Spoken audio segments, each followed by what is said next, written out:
So now we play. You play against Juri Sinowjew. Sinowjew, yeah. It was another Soviet master, international master, I think.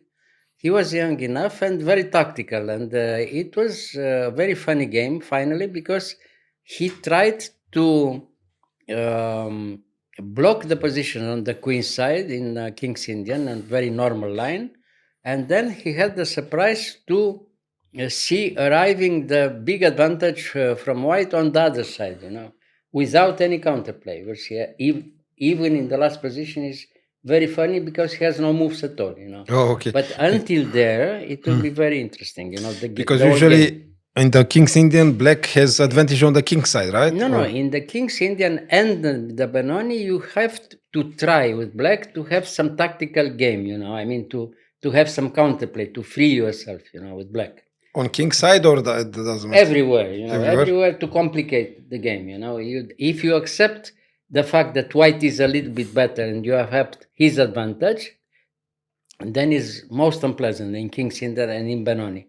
You have to try to get some counterplay all the time, So therefore the game is very funny because here black accepts, the challenge until a certain moment, and then he wants to have a quiet game. A quiet game in King's Indian is almost impossible, So we'll see. So bishop e2.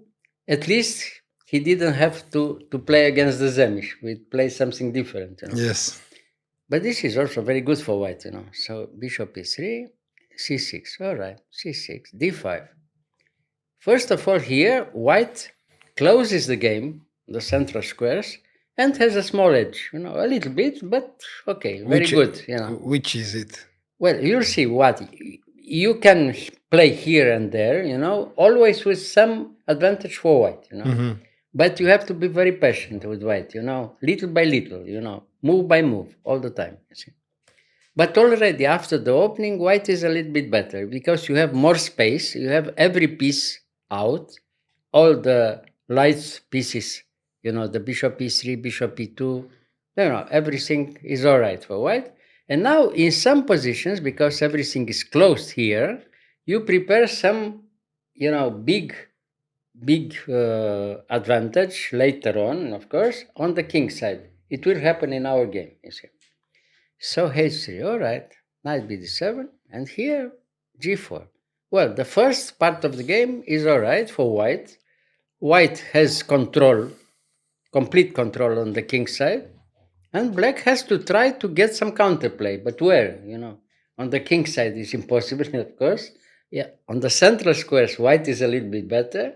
And here, if you accept it, white has also an idea, a very good idea, to play normally a3 and b4.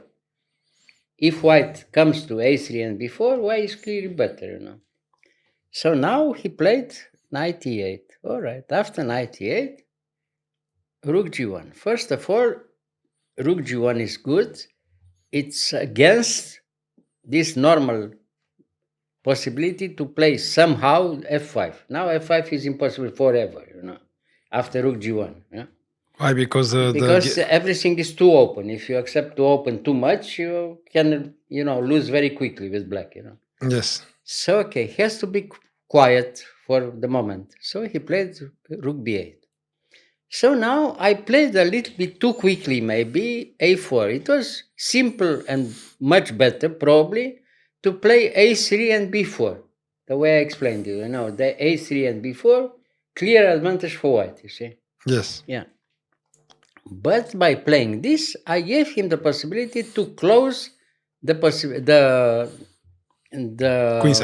queen side by playing himself a5. And okay, he played a5. Now what to do now? White is clearly better, but you can't have some clear advantage on the queen side because everything is closed. So the only way to do it is on the other side. Yeah. But on the other side is much better for white, and black has no counterplay at all. Now this is the problem for him, you see. So queen d2, white prepares. Queen d2 is a good move. Now he started to put some very strong defense now with f6. He waits. It's very difficult to realize the advantage because now if, for instance, you play such a move like bishop h6, you lose the advantage immediately if you accept to trade the black square bishop. It's not good. Why? You have to keep. You'll see in the game, the black bishop from white would be the decisive piece who gives the final blow in our game. You see. Therefore, the game is very instructive. So h4 wins some more space. Little by little. h4.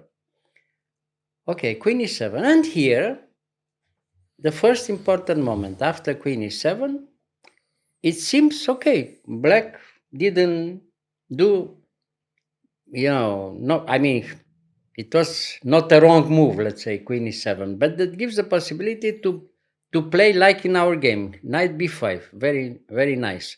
Knight b5, now everything is forced afterwards, because now he has to protect the pawn from a5, no, by playing b6. And here we start with this idea, which is very instructive. Knight a7. Knight a7, well, threatens knight c6, of course, knight c6. Yes. He has to move the rook in a8. Now, of course, if we take in c8, it's very little. But by playing knight c6, we want to attack later on the bishop from g7.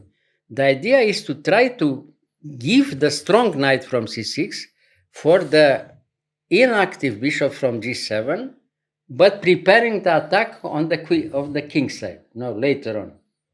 So now knight d8. Free the way. Wow, 98. Knight d8, yes. Queen e7, the only move. No? Yes. Knight e6. Now what Wow. to do? Now, if he goes back to h8, it's much too passive. Now he has to give the bishop in g7. And what did he play here?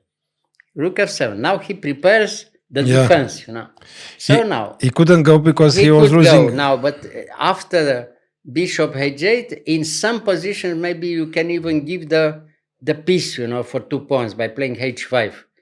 Or h5, g5, h6, and the bishop is like a pawn forever in h8, I see. Very Yes. sad position. Yeah. So, okay, he accepts the fact that, okay, he gives the bishop for the knight, and from here, white plays alone.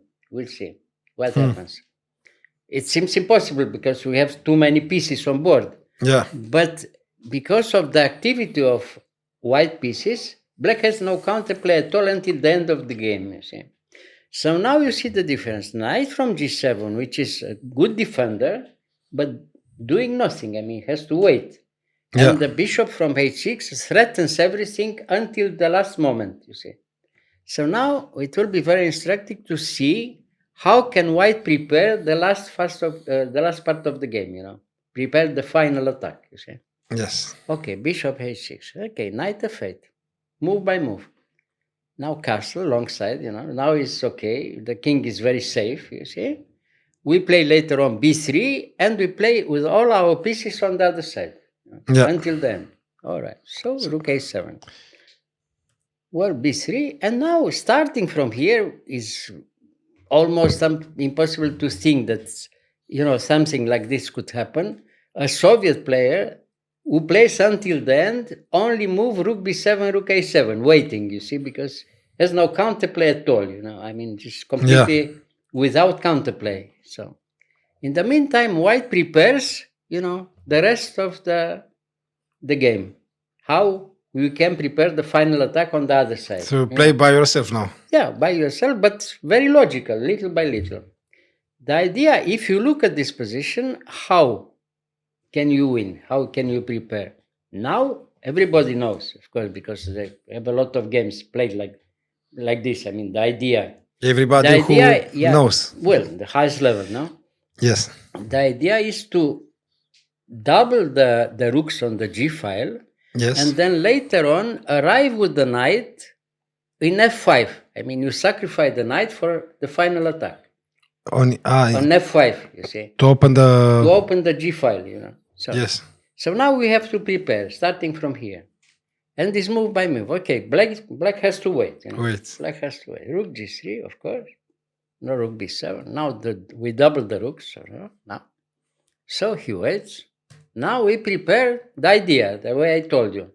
Knight e1, knight c2, knight e3, knight f5. This is the line, you see. Okay, so he waits. So knight c2, he waits again. Knight e3. All right. Wow, So it's now coming. we are there. Yeah. We are there. So again, there's no move. I mean, has to do something. What? No. The only way. King aj. At least he goes away with the king. Yes. And here f3. We prepare again. We have time. F3 first. So again he waits. Queen g2. We triple. Yeah. And now he waits again. And now right here Queen h2. We prepare again. Time trouble. Yeah, and here knight f5. Okay, knight f5 is forced. I mean, you have to take, because if you don't take, you lose something even worse. You attack the queen, and we win at least the exchange if you move the queen. Yes. So he has to take. Now, okay, the first part of the game is all right. We could open the file. Now the game is finished for black by the normal line. I mean, if you play well, it's forced win, but you have to demonstrate until the end with patience, little by little. Yeah, but again. this is not. No, for the moment, it's not a threat. Everything is protected. Yeah. Yeah. But until the end, everything will be forced and very clear, you see. So queen d8. Okay, he has to wait again, no? Queen g2, Zugzwang. He can't move. Not a piece. Piece up for black, but he's completely lost. Look at this. The bishop from c8 is like a pawn. The knight from f8 is like a pawn. The knight from g7, defends the position, but again is like a pawn. So now what is the idea? We have to move in some position the bishop from h6 and push the pawn until h6. We can take the piece because it's a mate threat on g8. You can't move the knight. You see? Yeah. Yeah. And then it's the mate threat again with the pair of bishops. You see? Until then, very, very clear and very nice. Oh. And very simple also, but simple by this highest level. So we'll see. Queen g2, we prepare. And here, h5. You see, he can't move again. The threat is very, very clear, the idea. We move the bishop and h6. Yeah. So, okay, rook b7. So queen g3. Okay, again. And finally, what did I play? King c2, okay. You really prepared to really. Yeah, we prepare waited. everything. Yeah, but this is a dream position for any strong grandmaster. You play, and the other one is he looks. No counterplay at all, but it is unbelievable. So like you don't have to rush, but No, it's a sure win. Little, it's like a torture. Terrible position for black. And very unpleasant. You can imagine being a very strong grandmaster and have such a position with black. He plays with only one move. Yeah. And here f4 opens completely the position, and now we realize the advantage in a few moves, you see. Okay, so we take in e5. Now he has to take only with a pawn, only with d pawn. Now we have endgame. Every endgame is winning also with the d5, with the d pawn. I told you, the d pawn wins in every position. But why he didn't took with the other pawn? Well, then you have some problems with bishop g5 with tempo, h6 and f6, and terrible. He loses everything in a few moves. So at least now the position is still closed. All right, so we could move back the bishop, and now is immediate threat h6. Yes. So the position is decided, of course, h6. No? Yes. So what to do? He can't move the knight because he's mate in g8. No? So again, there we take. We prepare bishop e2, prepares finally the final blow bishop h5 later. Oh, so okay. what to do here? The only move. Just now waits. Finally, queen g2 opens completely the idea, to come to h5. And again there, and queen h3. Terrible, So queen h3 and queen b7. All right. Now when he played there, I took, he took, bishop a6. Look at this. We could win the queen here if we took immediately in g7. But to take the queen is too little, We want to give mate, So now bishop there takes with the queen. Queen f7, no? Yes. Queen f7, the only move. Queen h5. Now, if he takes, his complete Zugzwang. I mean, he loses everything with check, So, You and take? here he resigned. He resigned, yes, he resigned. So Terrible if he position. he takes. Well, Zugzwang, complete Zugzwang, yeah. The only move is knight d7. And after knight d7, loses everything with tempo. Yes. Rook g7 wins, bishop g7 check, and then with check in f6. Yes. Terrible catastrophe, Wow. What do you think? Yeah, it was like a torture, exactly. Yeah, terrible. You had so much patience. I don't remember to have another game in my career where something like this could happen until the end. My opponent couldn't move at all. Yeah, he was terrible. Yeah. In King's Indian, because in King's Indian it's very sharp. You see, usually. Maybe he was happy that the game finished. Well, of course. At the end, that at least escape. he could escape. He could forget the whole thing. Move on. Yeah. Nice.